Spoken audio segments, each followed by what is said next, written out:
Belajar Gusti Allah itu bisa bareng-bareng, bisa lewat orang lain. Waktu belajar, waktu disampaikan.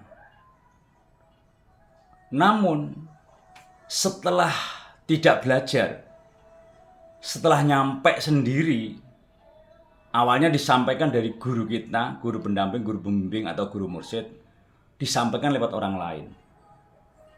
Namun setelah nyampe, semua diri kita yang ke Gusti Allah sendiri. Jadi ke Gusti Allah itu lewat dirinya sendiri. Dibuktikan lewat dirinya sendiri. Dirasakan lewat dirinya sendiri.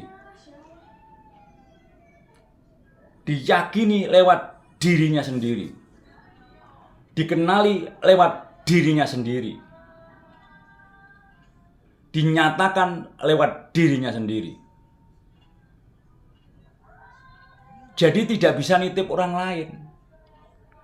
Lewatnya dirinya sendiri. Karena apa?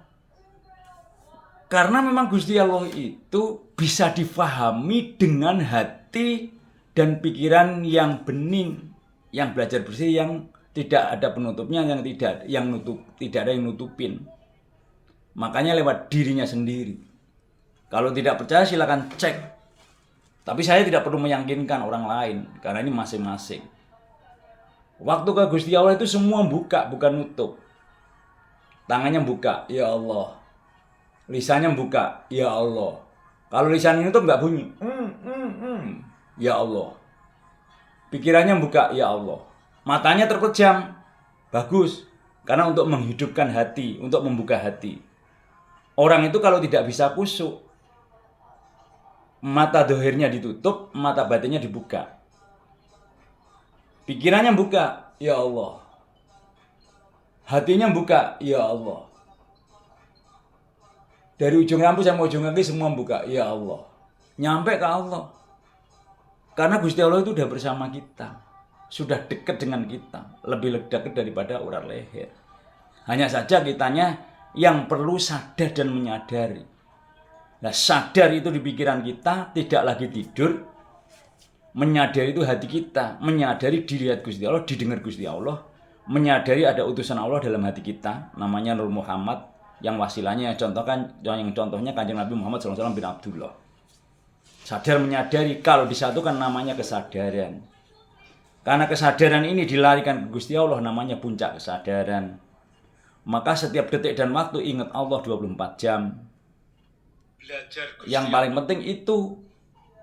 Kenapa? Karena memang tiap detik itu kita harus ingat Allah, harus merasakan Allah, harus bersama Gusti Allah tiap detik dan waktu 24 jam. Nah setelah itu baru gimana manfaat untuk orang banyak hidup ini. Khairun nas anfa'uhum linnas. Sebaik-baik manusia yang manfaat untuk orang banyak dan mencari ridhonya Allah. Ya hanya itu. Jadi ending dari agama, ending dari ajaran, ending dari manusia itu hidup manfaat untuk orang banyak dan mendapatkan ridhonya Allah. Percuma hidup kalau tidak ada manfaatnya. Karena hidup itu memang harus melayani sesama manusia. Percuma kuat hebat kalau tidak melindungi. Percuma kaya kalau tidak berbagi. Percuma ilmu kalau tidak mengajar. Punya ilmu banyak kalau tidak mengajarkan.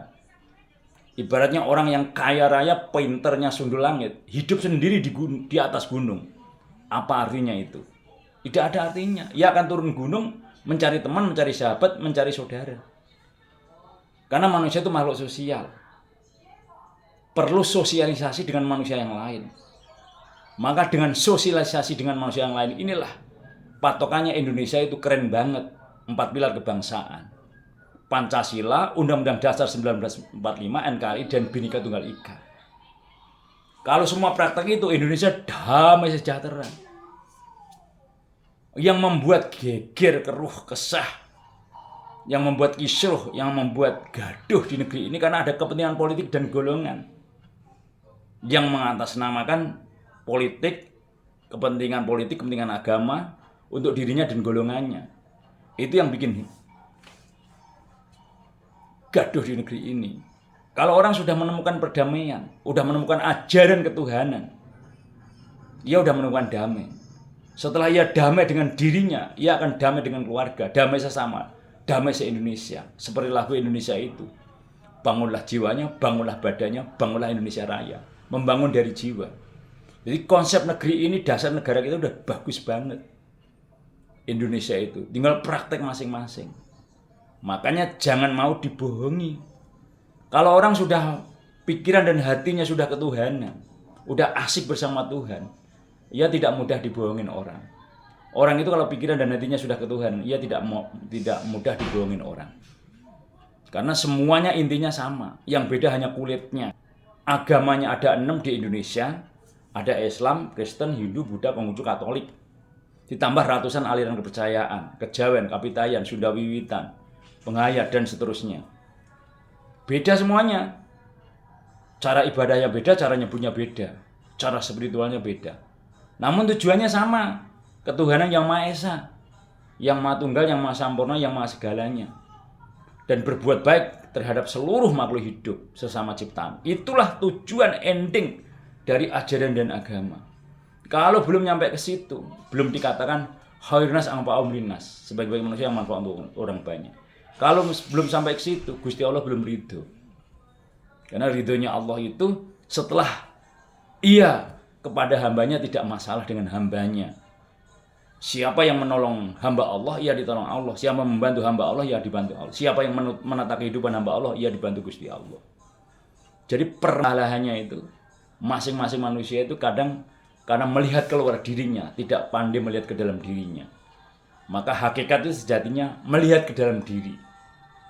Kelihatan di dalam dirinya semua. Hasil dari koreksi diri, introspeksi diri sebanyak mungkin, ia akan bisa melihat dirinya sendiri.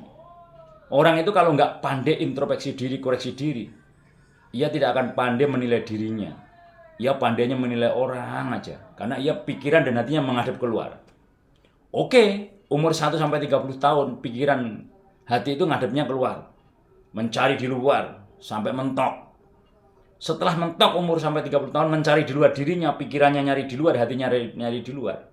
Umur 30 tahun, baru nyari yang ke dalam. Dibalik mencari yang di dalam. Karena yang asli itu adanya di dalam.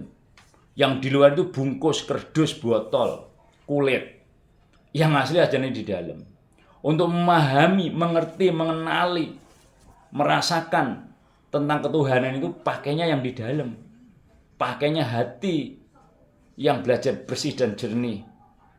Pikiran yang bening untuk mengenali ketuhanan itu.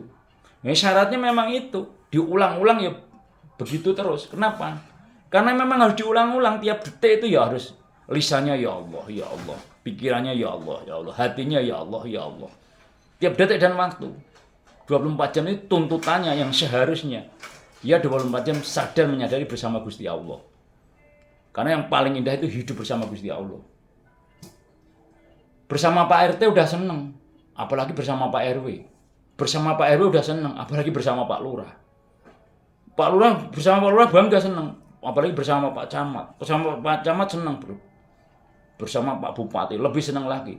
Bersama Gubernur lebih senang lagi. Bersama Presiden, senang banget. Nah, Gusti Allah itu di atas Presiden. Harusnya melebihi senangnya waktu ketemu Pak Presiden. Nah, itulah yang harus kita buktikan dalam diri ini. Semua lewat dirinya, bukan lewat orang lain. Jadi kenal Gusti Allah. Ke Gusti Allah itu tidak bisa nitip orang lain, harus dirinya sendiri.